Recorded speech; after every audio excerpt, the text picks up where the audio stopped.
You guys see the bar up on the top? Nice. Yeah. Cool. All right, and then I'm going to open the webinar up. All right, let's get started.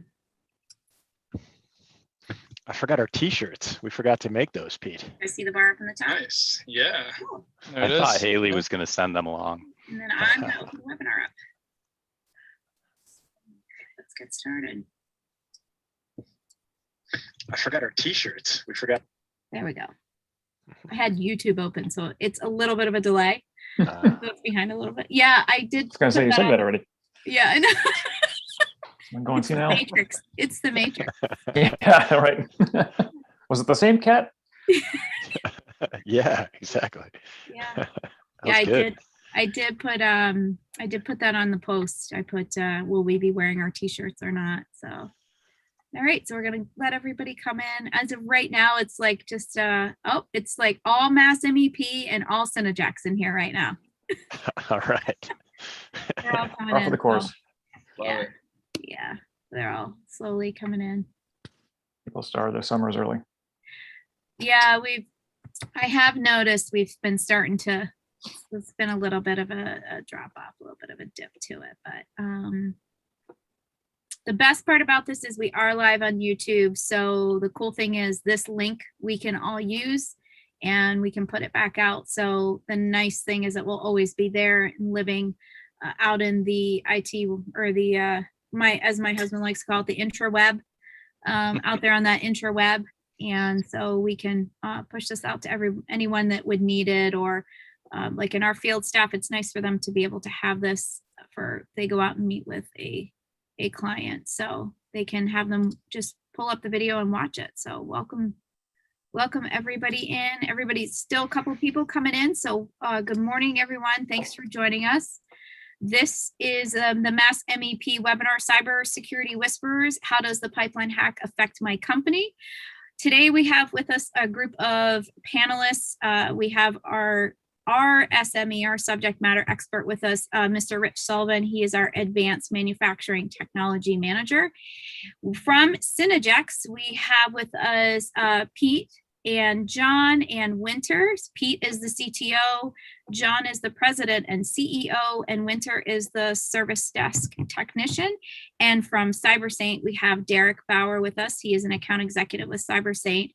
And we've brought everybody together today to talk a little bit about the pipeline hack that happened, how it does affect your company, how it can possibly affect manufacturing or a hack in specific, and some precautions on what to take and how we can get past this as we move forward in the manufacturing world. The webinar we have scheduled for today is about an hour long.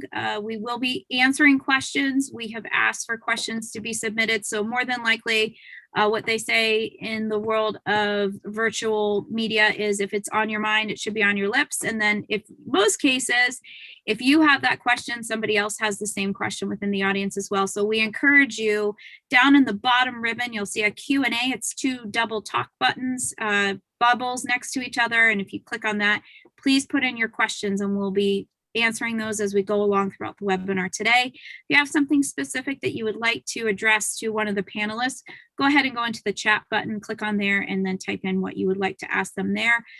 We will, like I said, we'll be answering the questions throughout the day, and we will go through all of this in an hour. If we need to go over a little bit, we'd be happy to do so. But we will put our contact information as well down in the chat bubble, so that will be there for everybody. So without further ado, we have a lot of content to go over today. Please enjoy. This is going to be very informative, as I like to say, mind-blowing. So I'm going to turn it over to Rich, and he'll give you a little intro about MassMEP. Thank you, Haley, and welcome everyone. This is another cybersecurity webinar in our series of events we've been hosting. I'm going to start with, I'm going to show you some pictures in a little movie for your entertainment purposes, but essentially, MassMindP, if you're not familiar with MassMindP, we're a part of the National MEP Network, which is managed by the National Institute of Standards and Technology at the federal level. So our only reason for existing is to help small and medium-sized manufacturers. And we do that as a trusted advisor, as an unbiased resource and as essentially an extension of your workforce. So is there anything you need from an operational standpoint, give us a call. We can very often help. We also have access to state and federal funding periodically, and we can basically de-risk a lot of these technology issues and help you with your operational improvements and have a very low financial impact. So very, very briefly, the reason we're here today is because you're interested in securing your network and your operating environment. Just to give you a quick example, ransomware attacks are up 62% in 2020 from 2019. And you're hearing them more and more often in the news. And our fear is that you might become desensitized to these things, and it's something you should be very much aware of and concerned about. Manufacturing sector in general is being targeted heavily. And I think one of the reasons for that is that manufacturers are not super involved in the cybersecurity aspect of their companies because they've got more important things to worry about on a day-to-day basis. And it's something that is becoming more of an issue. I mean, if you thought that you had a 40% chance of winning the lottery, you'd probably be buying tickets every day. I know I would. The issue is that these attacks are costing a lot of money because they can be disabling to your business. In some cases, they can put you out of business, and it's something that you can prepare for and protect yourself against.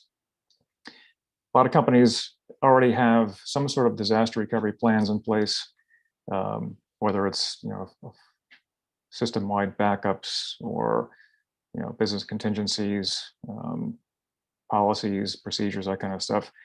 One of the issues is that very few companies bother testing those contingencies. And that was an issue many years ago in a previous life where companies were backing up things and they thought, well, we have a backup, we're good. And it's like, well, what have you ever tested the recovery aspect of that backup? Oh gosh, never even thought of that. So there's some basics that a lot of companies are overlooking. And again, it's not a fault of theirs. It's just a priority issue. And we can help out with that. The other problem that's happening now is that a lot of companies are adopting these smart manufacturing technologies, which is great because it's basically the next level of lean operation. And the issue is that by adopting these technologies and adding all kinds of internet connected devices and converging the operational technology with the information technology, now you've widened your attack surface. So you have more opportunities for companies or hackers to come in and attack your network. And a couple examples, a few years ago, a casino was attacked through a smart thermostat in a fish tank. And I'll say that again. It was a cyber attack through a fish tank.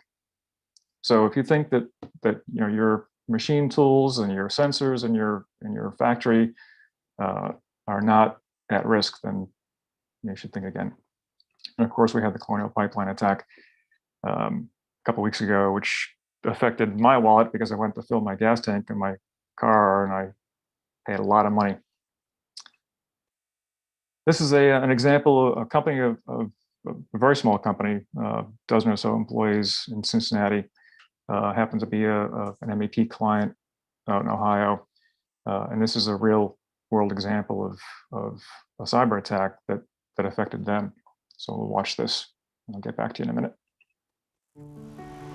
I get this call, and it's my office manager. And when we finally realized, I will never forget that moment, sinking feeling in your stomach. I mean, it's hard to describe. Where we'd been hounding this customer that normally is a very good payer. And she's like, they showed me where they paid. We finally realized that it went to the wrong account. Spearfishing is a pointed attack. where it's directed towards somebody or someone. They were able to get into our email, live within our day-to-day life. It was hard for me to believe that a company like us and or our size would garner that kind of attention, that would be worth their time to come after somebody like us. But it is. We're at Cincinnati Crane. We manufacture overhead cranes. So what makes us different than our competitors is the ability to build long span box girder cranes, larger cranes. We have fabricators, welders, electricians, technicians. It's not unusual that one day somebody's in the shop fabricating a crane, and then the next day they're out in the field installing the crane. Being a small business, it's important to have that camaraderie that we've built successfully here with our people. They're family, and it shows in everything we do. We were the victims of a cyber attack in late 17, and it was a spearfishing campaign. Hackers send you an email. They make you believe that it is real. When that happened, I had no choice but to lay off some people, and that was really hard for us. It's hard for me. We had a great relationship with Texel, and when this happened, we really didn't know, where to go or what to do. TechSoft is the Southwest Ohio Manufacturing Extension Partnership, which is part of the MEP National Network. We were so glad that Tony called us because that's exactly what we want our manufacturers to feel like. No matter what the issue is, give us a call and let us be part of that solution. I personally don't understand the inclination to not talk about this when it happens to you. We really feel like we've learned a lot from this experience. And if anyone can learn from our mistakes, businesses should educate themselves, hire a cybersecurity expert, encrypt their data, and make longer passwords. Find an MEP, find somebody with the expertise that can help you firm up your defenses in cybersecurity. This is no longer something that you can opt to do. This is a part of doing business today. And unfortunately, I don't see that changing. We were one company that had an exposure.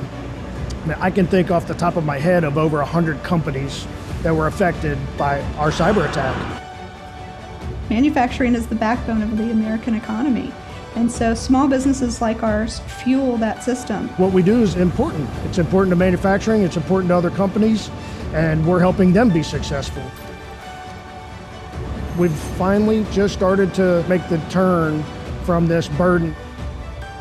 We've been through a challenging time.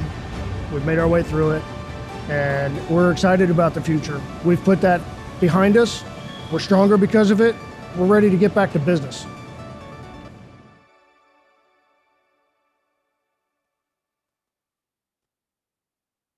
I like that video. Whoops. I get that.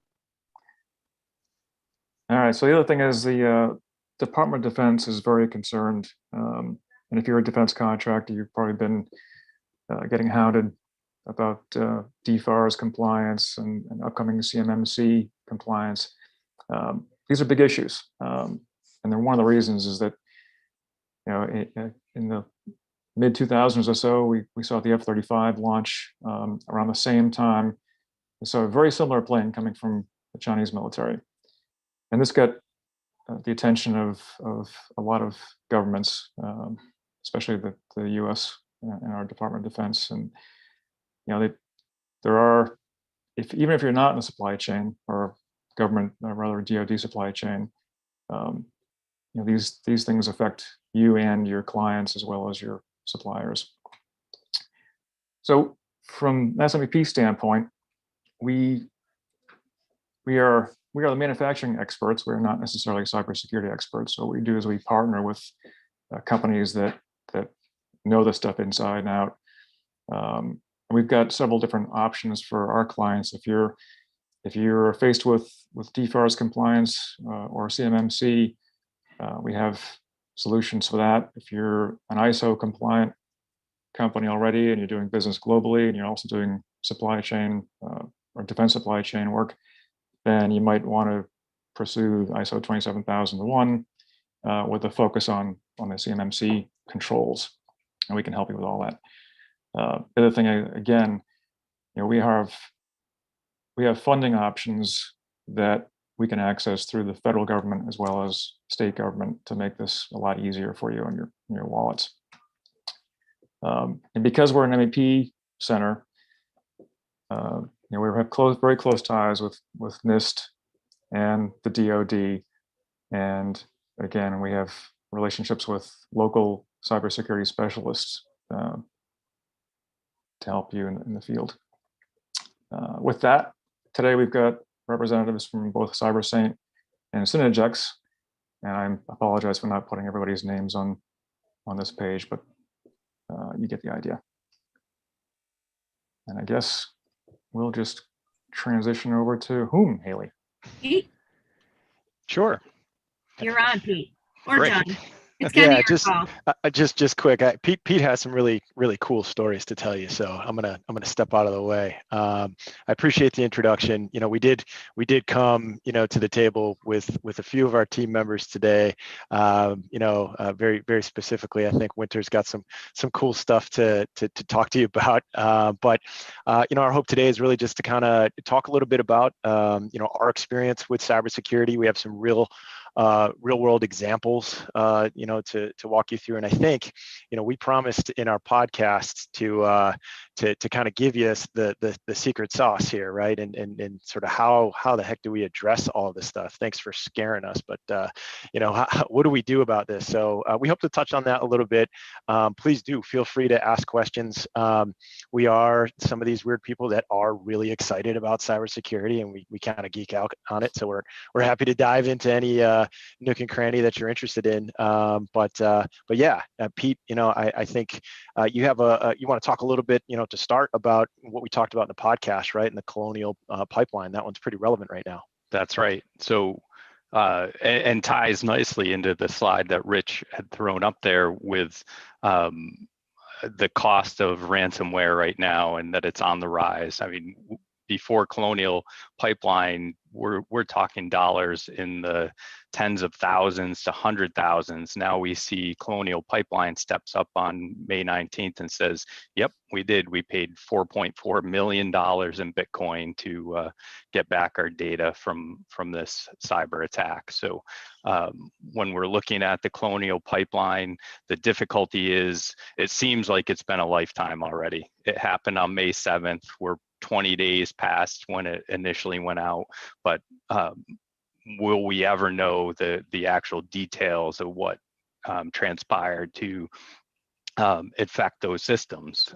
Initially, the concern was, and we saw this on Rich's slide about IoT devices, that Colonial said, we have this whole network that just controls the flow of this oil from Texas to New Jersey. So the risk there is, okay, if these hackers took over that control system, could they increase pressure somewhere and actually cause a huge disaster somewhere along that pipeline if it ruptured or exploded?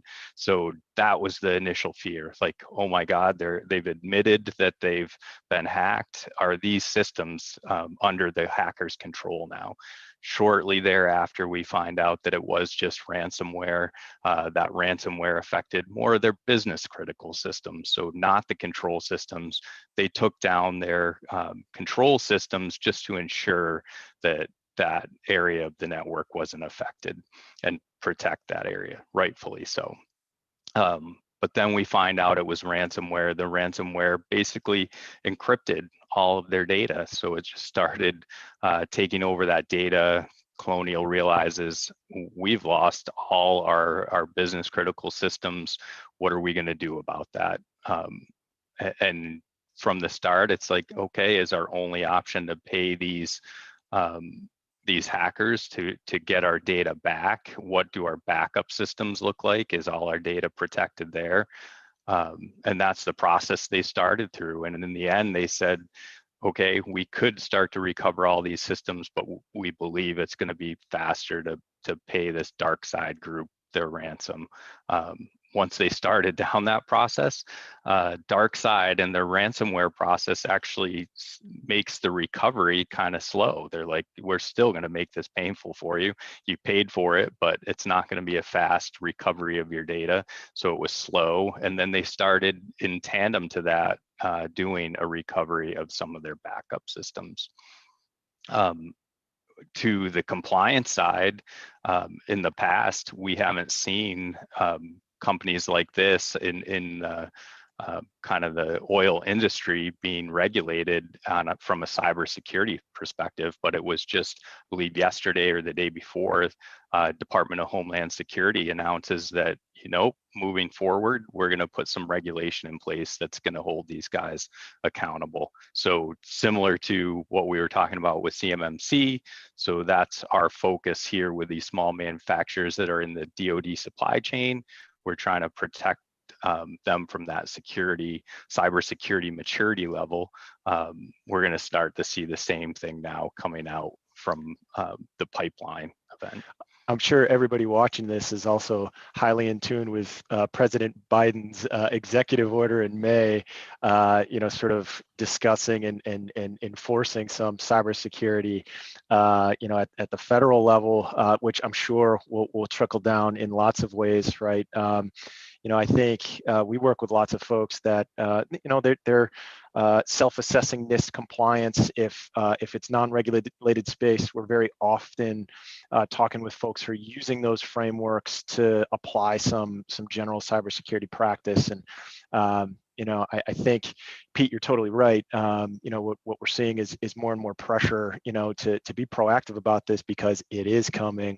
And some of this executive order that's coming top down, it takes time to trickle down. But if you read between the lines of this executive order, President Biden talks a lot about zero trust models, zero trust strategies. And just to give sort of a high level synopsis of kind of what that means, it means, even if you are in the house, right? So if you are a safe asset, systems and strategies are designed to trust nobody, right? Which, if you think about that and you apply that to sort of how your IT ecosystem might exist now, right? Where are you in comparison to that methodology? Kind of interesting stuff, right?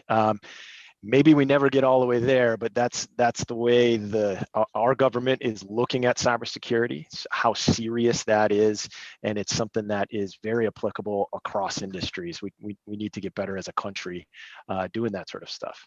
I think the idea is you sort of have to assume you're going to get hacked. That's right. Right.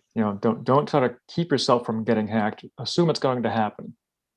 That's from mitigate. Synergex's standpoint. That's how we've entered in, even for our assessments of CMMC compliance. One of our first points is that don't assume that you're going to be protected, or that we're only going to do this because compliance or regulation is requiring us to.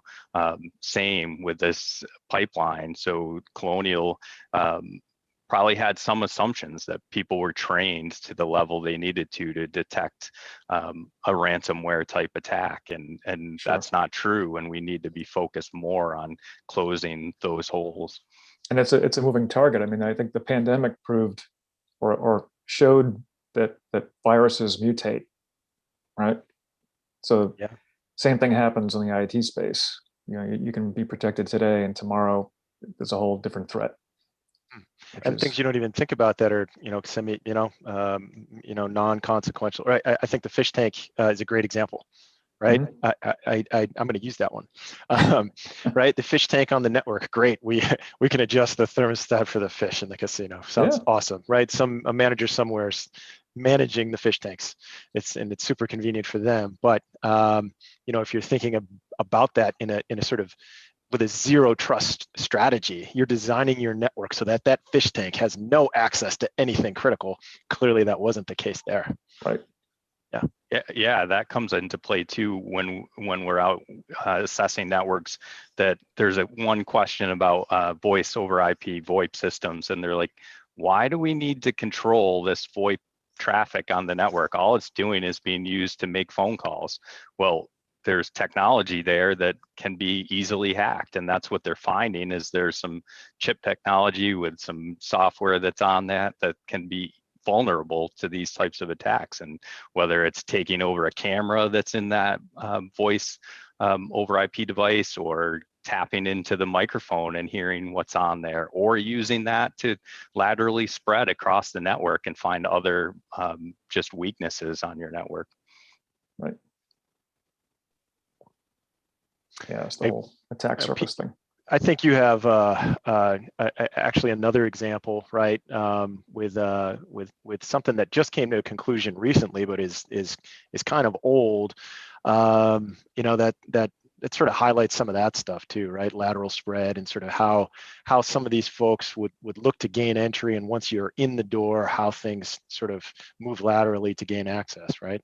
That's right. I became aware of this in or mid last year. So, but it had been, so in 2016, there was a Bangladesh bank heist. The premise of this was, okay, how are we going to get the most amount of money out of a bank heist using cyber threats? So this group was like, okay, we're going to start looking at banks and who would be the riskiest bank out there.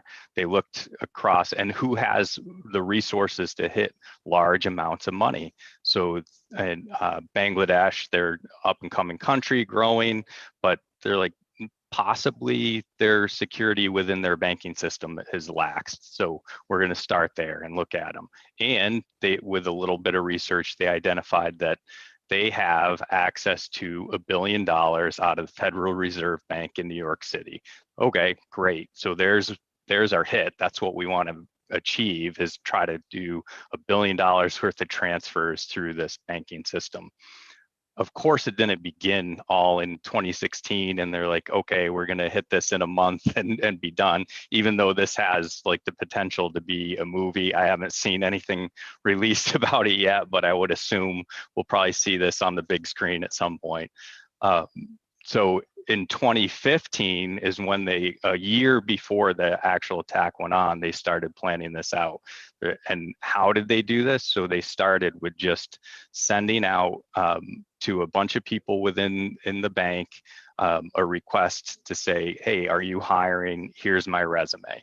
And they had it in a zip file, and 3 people within the organization clicked on that file. They know at least one followed through and drilled down even further and launched the malware that was in that file. That malware let a backdoor into the system. So it's like giving them remote desktop access into the system that it was initially launched on.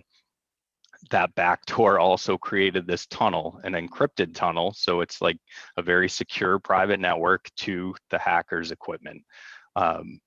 So once they were on that system, they were able to just kind of hang out and see, what does this user have access to? Once they were able to see this user actually has access to many of the other systems on the network, that lateral spread started. So they could say, all right, we're monitoring, we're getting some higher level credentials, some admin credentials, but how are we actually going to make this transfer happen?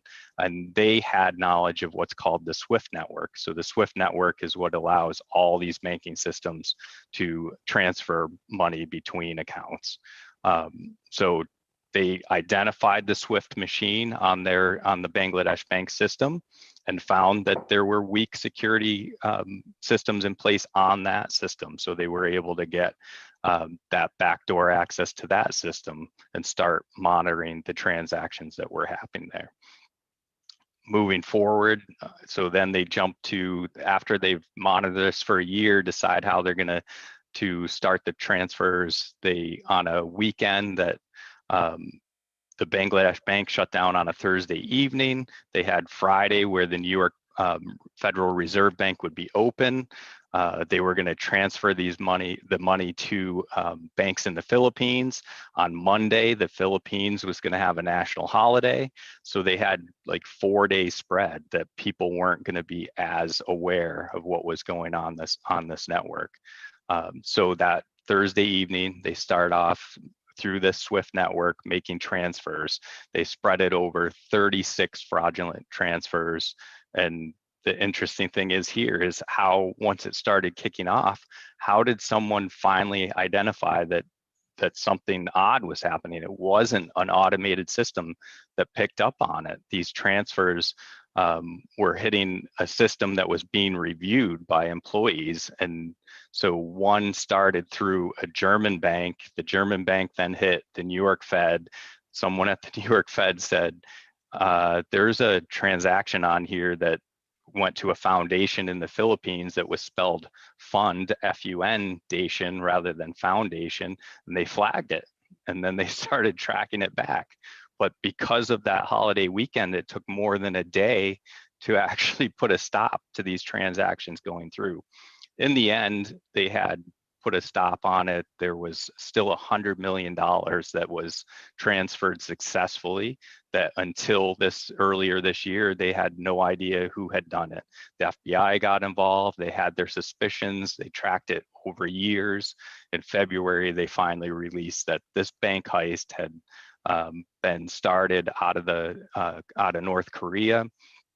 There's rumors that possibly North Korea themselves, the government of North Korea, were behind it. They pinned it on 3 hackers, though, that are within living in North Korea. The difficulty there is North Korea will not extradite anyone that's involved in this, even if you could prove it were these people. So yes, this money could have funded projects within North Korea. So $100 million, and 5 years later, we caught somebody that could have done it. Right. Awesome. The entertainment value with that one was Right. the group that pulled this off back in 2016 also hacked Sony Pictures when Kim Jong-un they were basically going to send in the You remember film that? that Sony was doing. Yeah, I forget the title of it though. So they were going to send people over to North Korea to interview him, but the premise was they were going to execute him. Yeah, the dictator. Yes, Yeah. he got so upset about this. He put this group of hackers out to hack Sony Pictures and kind of bring them to their knees.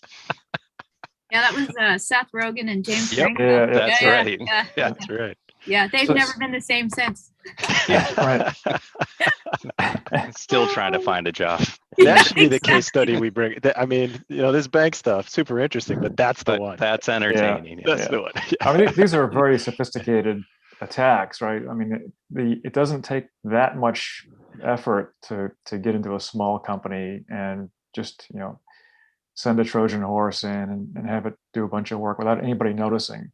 Typically, what are some of the things that our typical manufacturing clients are small and medium-sized companies. They're a dozen, 2 dozen, 100 employees, that kind of range. Luckily, that size company qualifies for a lot of these grants that we have. But I mean, from a basic mitigation standpoint, like where's the low-hanging fruit? Where's the biggest impact for the smallest amount of effort, just to get people somewhat safer than they are? Yeah, I think what's super interesting about this one is, Pete and I, we come from banking, right? So there was some level of cybersecurity or sophistication here, and it's pretty fascinating how we're able to find a way through the defenses and then take our time and spread. A lot of times when we're working with MastermindP and manufacturing clients, I mean, obviously we're in a much different place. Smaller companies, a lot of times family owned. We do what we do, and we do it the best way in the country. But cybersecurity is a little bit foreign to us. So that's a question that comes up a lot, right? Is thank you for all this stuff. We're thoroughly scared and confused. But how do we fix this? What's biggest bang for the buck? And the answer to that, Rich, is difficult, right? Because it's really something to address well. Needs to be done in a more thorough manner, right? Needs to be approached strategically. Holistically. Yeah, it's not really just about buying a tool, right? We can't just go there, though we have a list of stuff that we can talk through. I think we're going to talk a little bit about passwords later. All of these things are going to be helpful. But actually, Pete, maybe it's a good time to kind of talk a little bit about, some of these layers. Yeah, I'll bring that up. So, when we think about cybersecurity, obviously I'd love to be able to to have a widget, to be able to plug it in and say, I'm going to make all these problems go away for you. Maybe someday we'll get there. That would be wonderful. Maybe we could think about making something like that. But the fact of the matter is, there's so many different ways to attack a business, right? Or to get information, from a number of businesses, that there really is no sort of like giant wall that you can throw up here. So the way that we talk about it is more about layers, right? And surrounding mission critical assets and the people, process, and tools that make up this defense system, right? And the first thing that we talk about is identifying those assets, right? In some cases, in our our DoD suppliers, we're talking about controlled unclassified information. We're talking about some of the trade secret that makes these companies so successful, and obviously a little bit of sensitive information there. For banks, that's kind of obvious. For healthcare, we're talking about personally identifiable information and HIPAA related stuff. But it starts with getting your arms around that and thinking about in your ecosystem, sort of what is it that we really need to protect. From there, we need to evaluate and discuss some of the different ways that you can gain access to these things, right? Just to walk through these layers really quickly, right? It starts with the simple, right? The physical stuff, right? If I can walk into the file cabinet and grab this stuff from the outside in, that's a problem, right? And that's an information or critical asset risk. So really kind of evaluating, what these are, how they're physically secured, locks, cameras, you name it, logs, all of those things, kind of starting there. As we sort of think out from an IT perspective, right, and think about how some of these systems work from an infrastructure perspective. We're talking about these data application layers as, let's see, what's a good analogy? Like, if you have a system that a piece of software that runs your, let's stick with manufacturing, that runs your plant, right? An ERP system, another sort of system that houses really sensitive data. From a technical perspective, it's going to have risks at that data level, right? Or the database. We've heard things like SQL Server, even sometimes things like WordPress. These can be database structures. Those technologies themselves have vulnerabilities, and you leave it to folks like us to kind of help figure that stuff out. But it needs to be part of the strategy, right? Because it's controlling your critical asset, and in itself, could be at risk. And so, how do we secure that? On top of that, the system, right? If I'm good physically and the databases are secured, and I have an awesome IT partner, but the password, for the president's account to the application that supports all this data is password, then none of that other stuff matters, right?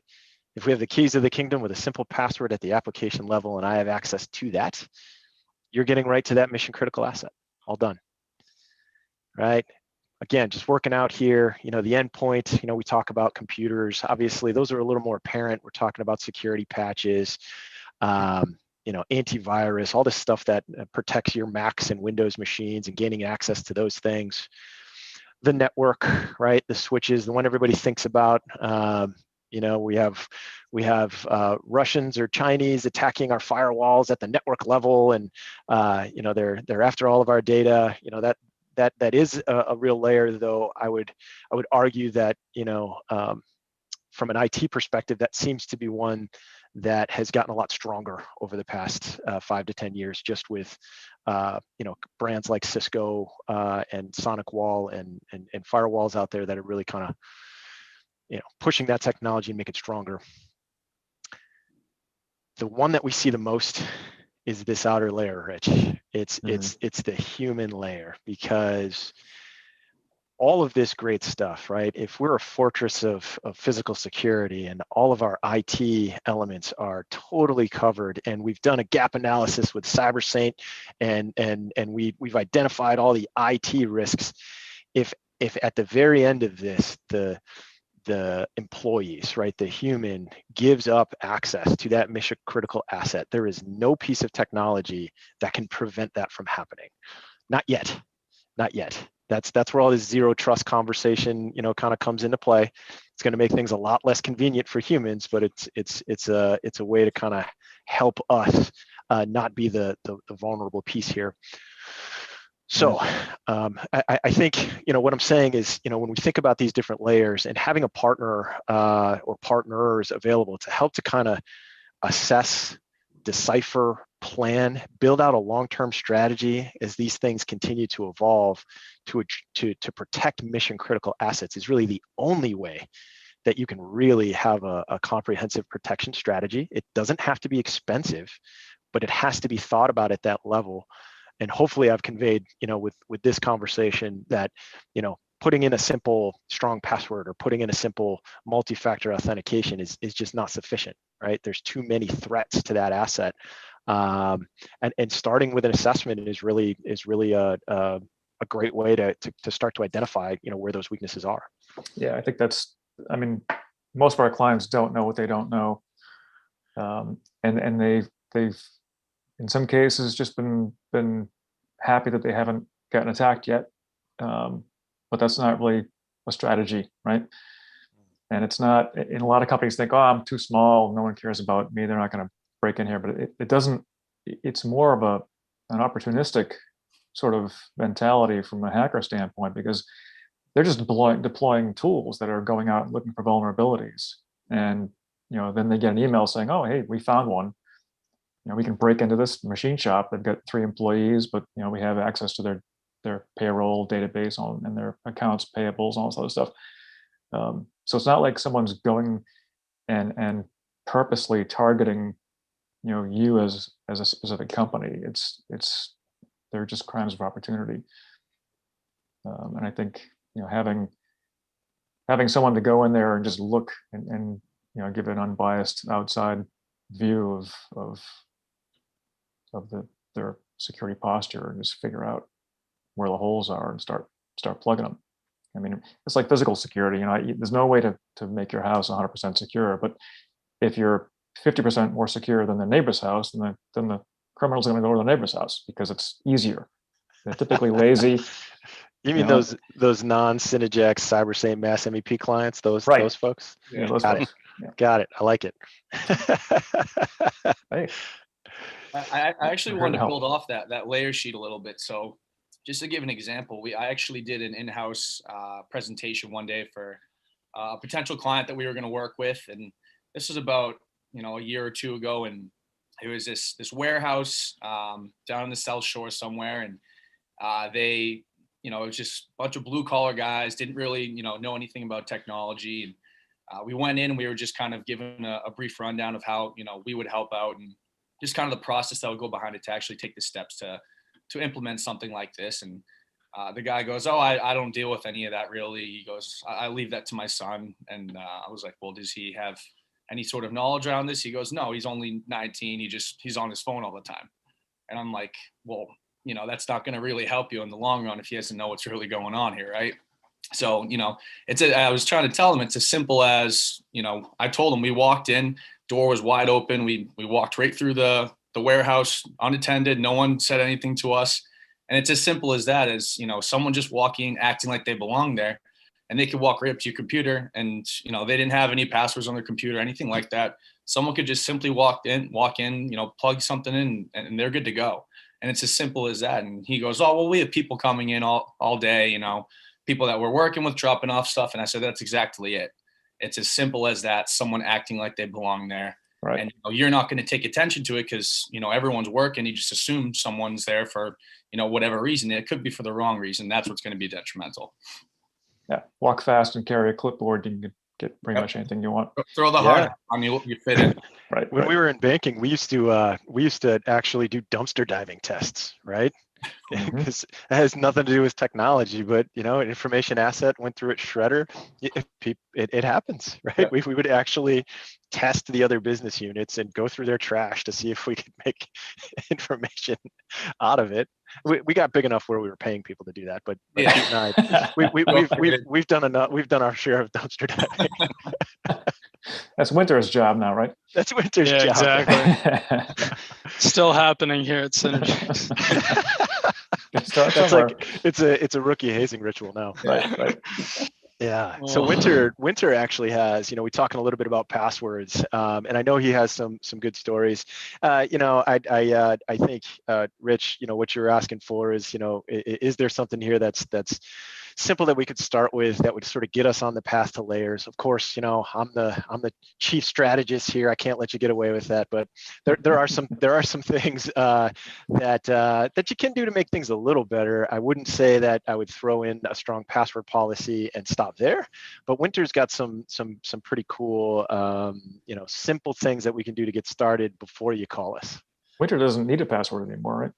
Yeah. So yeah, first of all, I guess I'll introduce that. I microchipped myself recently with an RFID tag, an NFC tag. It has both of those technologies in it. That is not company policy, but it's not. Yeah. I did it on my own time, on my own dollar, but you have to explain what that means, though, Winter, because there's a lot of us, even on this group right now, they have no idea what that means. So please explain what that is. So have you ever seen like a tag, like an access control tag or a lanyard that you scan to a door? It's like that's RFID technology. And then if you ever scan something with like the back of your phone or done a tap to pay, that's NFC technology. So the chip has both of those in it. And yeah, right now, I mean, I have it set up for a couple things. I have it on my phone. You can do some like gimmicky, like party trick stuff with it. Like if I scan it to the back of my phone, it brings up a text that sends to me from my number, and that would work for any phone. And then also like on a more real world side, let's see, I have it set to the access control of our doors here, so I can just scan in with my hand and open into there's our server room. And that works on the front door as well. So yeah. Derek's in line. Derek's in line to get his next, Winter. He'll be over. Isn't that Winter, priceless? yeah. Winter can install it for you as well, Derek. I can. I would have done my pinky finger because I can handle losing that.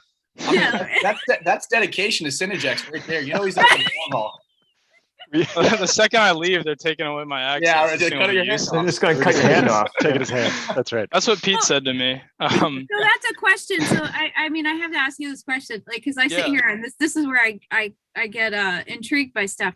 So if that were the case, and you know, obviously I'm not running out and getting a chip, you know, stuck in my hand tomorrow to make sure I'm in control with everything, you know, like my IT setup. But if you were to leave and then you have that in there, does that get wiped and then you can realign it where you go next? Yeah. Okay. So there's a lot of options, just making sure it's not like a dress you wear it once and you can never wear it again. No, like, this is how we keep talent. It's very versatile. And he can download a skill too. He could just learn how to fly a helicopter. Yeah, it's awesome. For a monthly charge of $14.99, I can keep my my helicopter skills in my head. And yeah. No, the way this technology works, sorry, Winter. Just at a very high level, it's you know, when you think about an iron key, you know, that can be copied, right? And obviously if somebody leaves with that or has a chance to have copied it, you need to change all of your locks. The way that digital access control works is that key that lives in Winter's hand belongs to him, right? And all we say is that code has access to our stuff. Yep. And when and I don't think Winter's ever leaving, but when he does, he's a smart guy. Well, you never know, but if he does, we can just say that code is no longer allowed access to us, right? So we don't have to change anything. We just have to revoke his hand. Yep. By revoked, I mean chop it off. No. Yeah, and it's also fully programmable by me. So I have just an app on my phone that I can use. I can scan my tag on my phone, and then I can write it whatever data I want, whether that's a record, a text record, or a URL, or there's a million different options. And you can also you can add tasks, and it's very programmable. And then the RFID side is also that with an RFID reader writer, you can program the chip to different codes. So it's versatile, and it's not locked down to one use case. But yeah, it's just a cool thing I decided to do a couple weeks ago. I love the it was impulsive. I think Haley and Emma are talking about you by text. I could just see it. Can you hear the vibration of our phone? Yeah. Yeah. No, but seriously, Winter, what's the serious stuff when it comes to, we joked about this the other day, and my mind was blown a little bit in the podcast. I would have thoroughly enjoyed if you would have been on with us, but we're going to do one with you another time. But your passwords, like that is one of those big things that, we at MastermindP, we get these passwords and we look at them and go, there's no way I'm going to remember that. I can't. So is that where we're headed with this stuff? Yeah, well, I think so. I think in general, technologies that allow you to have another layer of security between you and your passwords, which can allow maybe you not to have to remember them all. Mm-hmm. You could consider the chip a form of multi-factor authentication, right? It's something that's on my person that no one else has access to, and if I were to use it for let's say to get in my phone, then that would be a very secure password, right? It's something that is only on my body. But also things like password managers are huge. So you want your passwords to be really complicated because passwords work super well as a security measure. Like computers have a really hard time cracking them. And if you were to just keep them in your head, and remember them, they'd be perfect if you weren't sharing them out. They are in theory almost uncrackable, and the way that passwords are so often hacked is that hackers have devised ways to get them that have nothing to do with the security of passwords, right? They'll send you an email that's a phishing attack, and you'll put it in at your will, and you'll give them access, and that just opens you up to a variety of different cybersecurity attacks. Once they have your password to your email, they can get into all these other resources. And that's why there's a huge emphasis, I think, on, instead of having one password that you use everywhere, to use something like a password manager where you can set a random password to every account, and then you can access that password manager with MFA and with a really secure password that you don't use anywhere else. And that just makes it so that you don't have to remember those complicated passwords. You can set everything to complicated passwords, and you have to reset them much less. You have to interact with them much less, and a lot of times that's where passwords get exposed is the human interaction side of them. So yeah, passwords, you want to keep them in a manager. This slide is great. So I think, walk us through this a little bit. So the password managers themselves, they're really responsible for keeping a really robust password, right? This is what Winter's sort of outlining, and putting it in a safe that makes it a little easier for use. It's almost like an encryption key. Instead of using a simple password, it's an encryption key. But I thought this slide was pretty cool, Winter, right? So walk us through, the differences between a simple password and something that's a bit more like an encryption key. Yeah, so I drew up this slide a while back, and it just kind of runs through how well passwords work. The title is In Theory. They're really complex as you get to a higher number of characters, and it scales insanely exponentially at this certain point. So a password like South, like a 5-character just alpha password, could take a machine about half a millisecond. So like a 2,000th of a second to crack. And then you bring that up 3 more numeric characters, and that takes an hour.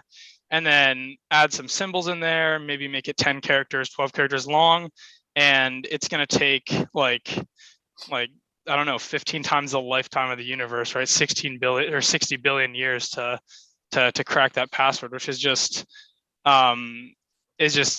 not feasible. It couldn't do it. So setting secure passwords that are unique and long and have a lot of characters is really a best practice for cybersecurity, for sure.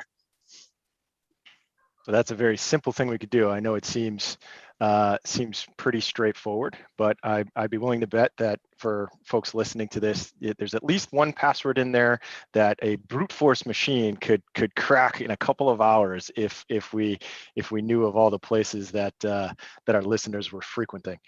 Yep.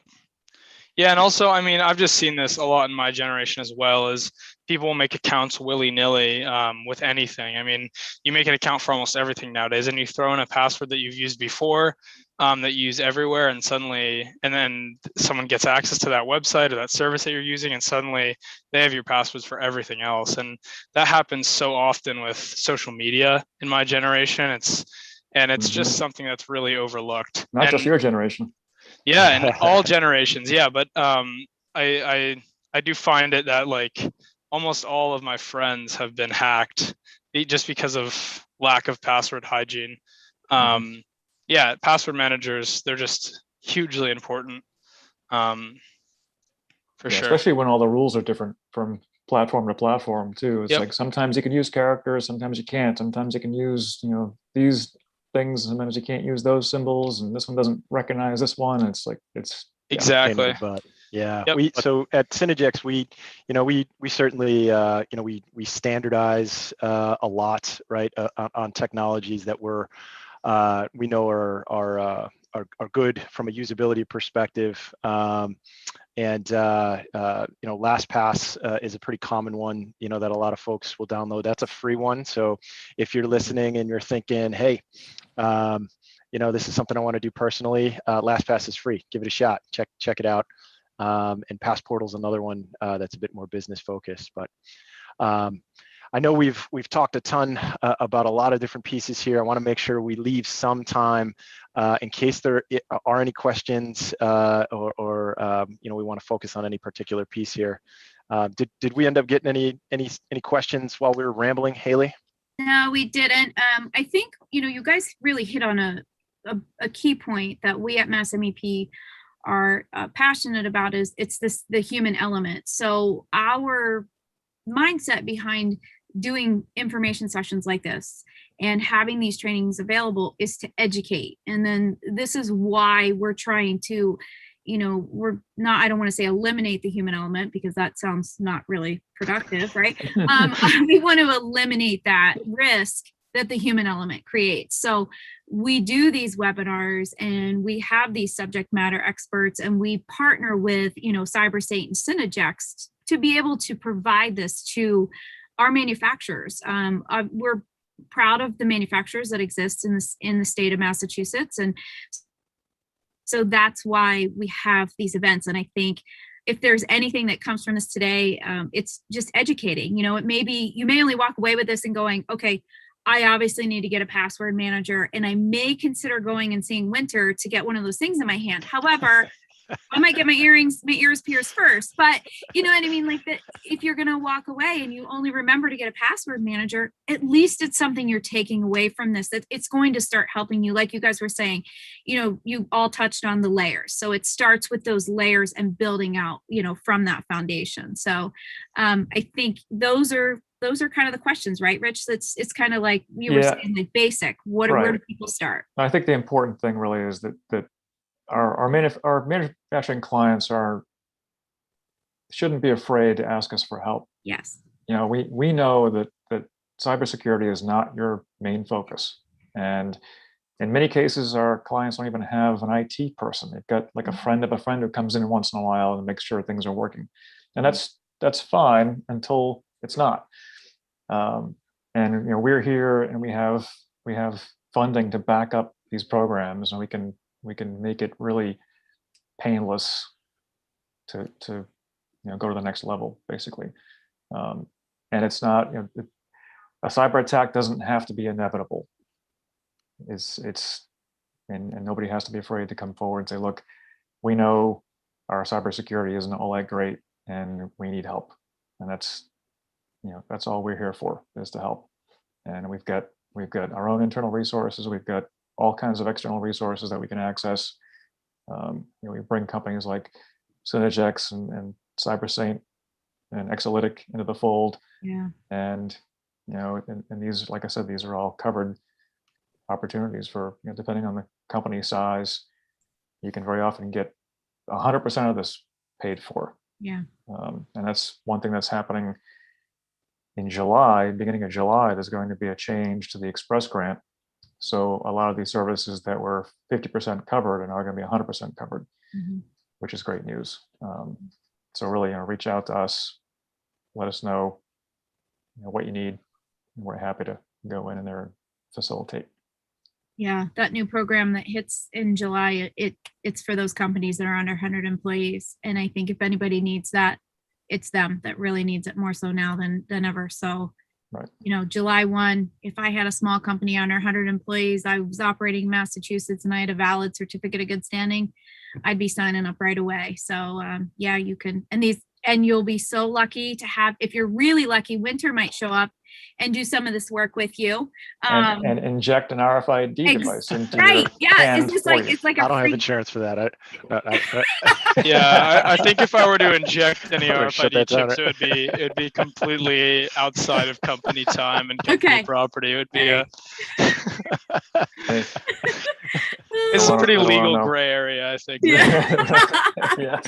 All right, so no parting gifts then. So we might have to go back to the t-shirts then. Is that what I'm hearing right now? Yeah. I'd be happy with a t-shirt. Yeah. So we're going back to the Cybersecurity Whisperers t-shirts. So you can print a barcode on the t-shirt.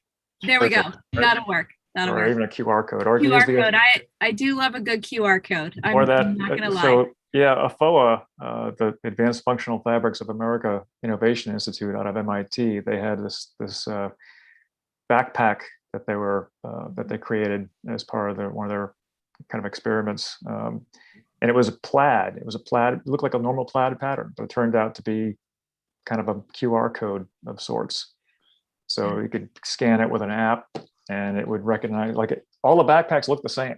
They look like the same plaid pattern. And so you scan it with your app, and it was like, oh, yeah, this is Joe Schmo. It's like, it was just kind of interesting. Very cool. But yeah, it didn't require injecting anything under your skin. Yeah. It's a pretty extreme way to go. It's definitely not. The plaid? Yeah. No, plaid. It's plaid, yeah. Not the injection. Plaid's too extreme. He's more of a house younger kind kids. of guy. Yeah. I wouldn't be caught dead in plaid. Eventually, you graduate up to seersucker. Yeah. All right. So mental note: the t-shirts are going to be done in plaid. Yes, QR plaid. Perfect. Yeah. All right, you can skip me then. No way. Well, thanks guys. I mean, thanks Rich for coming in and steering us through, and to all of you, Derek and Winter and John and Pete, I appreciate it. Emma Mailman's on here too. She's our marketing coordinator, so I can't let her go without giving her a little bit of recognition, a little bit of props there. But yeah, if you have any questions or anything, you can always reach out to us. You can go to our website. It's MastermindP.org. Synergex is synergex.com, and CyberSaint is CyberSaint. Is it .io, Derek? Yeah. So cool. Yeah, it's kind of tough, but yeah, that's it. But yeah, What country is that? Yeah. Our own Indian country. Ocean. Indonesia. Yeah, it's seaport. No, it's because it's cyber secure. That's probably why, right? Right, Derek? Correct. Yeah, exactly. Nailed it. Yeah.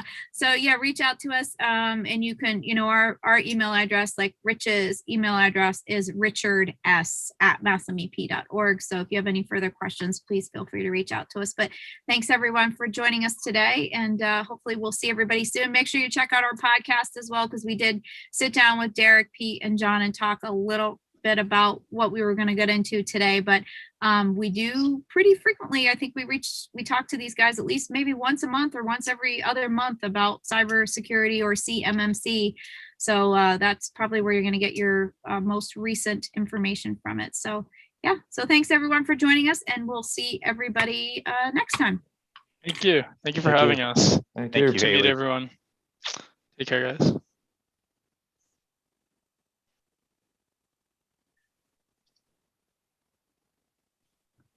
I gotta try to